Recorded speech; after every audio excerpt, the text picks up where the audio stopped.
ആവേശമലതലിയ Kannur university Inter college പുരുഷ വനിതാ വടംവലി ചാമ്പ്യൻഷിപ്പിൽ മുന്നാട് പീപ്പിൾസ് കോളേജ് ചാമ്പ്യന്മാരായി.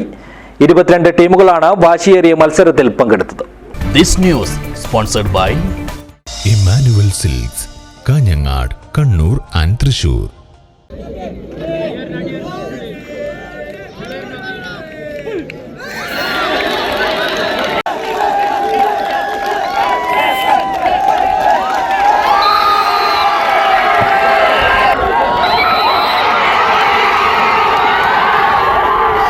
പുരുഷ വിഭാഗം ഫൈനൽ മത്സരത്തിൽ ഇരിട്ടി മഹാത്മാഗാന്ധി കോളേജിനെയും വനിതാ വിഭാഗത്തിൽ ഡോൺ ബോസ്കോ അങ്ങാടിക്കടവിനെയുമാണ് പീപ്പിൾസ് കോളേജ് പരാജയപ്പെടുത്തിയത്. വനിതാ വിഭാഗത്തിൽ ഗവൺമെന്റ് കോളേജ് കാസർഗോഡും പുരുഷ വിഭാഗത്തിൽ ഡോൺ ബോസ്കോ അങ്ങാടിക്കടവും 3ാം സ്ഥാനങ്ങൾ കരസ്ഥമാക്കി. ഇരു വിഭാഗത്തിലും Kanhangad Nehru arts and science കോളേജിനാണ് 4ാം സ്ഥാനം.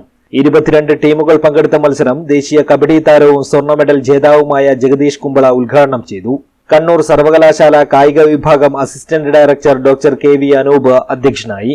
Advocate C. Ramachandran, M. Ananthan, academic council അംഗം professor P. Raghunath, doctor M. C. Raju, Praveen Mathew, Vijayan Payam, E. Raghavan, Suresh മയ്യങ്ങാനം, M. Lathika, K. V. Sajith, M. Vinod Kumar, M. Surendran, college union chairman Abhinand തുടങ്ങിയവർ സംസാരിച്ചു. സമാപന സമ്മേളനത്തിൽ ബേഡെടുക്ക ഗ്രാമപഞ്ചായത്ത് president M. Dhanya, people's college principal doctor C. K. Lukose, Kannur സർവകലാശാല സിൻഡിക്കേറ്റ് അംഗങ്ങളായ doctor K. Sukumaran, Sajith Paleri, E. K. Rajesh, Abdul Khader, Bangalam Anil എന്നിവർ ട്രോഫികൾ വിതരണം ചെയ്തു. വടംവലി അസോസിയേഷൻ ജില്ലാ സെക്രട്ടറി രതീഷ് വെള്ളച്ചാൽ, മനോജ് അമ്പലത്തറ, വാസന്തി ടീച്ചർ കുണ്ടംകുഴി, ഹരിപ്രിയ മീങ്ങോത്ത്, ഗംഗ കൃപേഷ് എന്നിവരാണ് മത്സരം നിയന്ത്രിച്ചത്. 1ാം സ്ഥാനം കരസ്ഥമാക്കിയ ടീമിന്റെ പരിശീലകൻ ബാബു കോട്ടപ്പാറയും ടീം മാനേജർ സജിത്ത് അതിയാമ്പൂരുമാണ്. News bureau, Periya.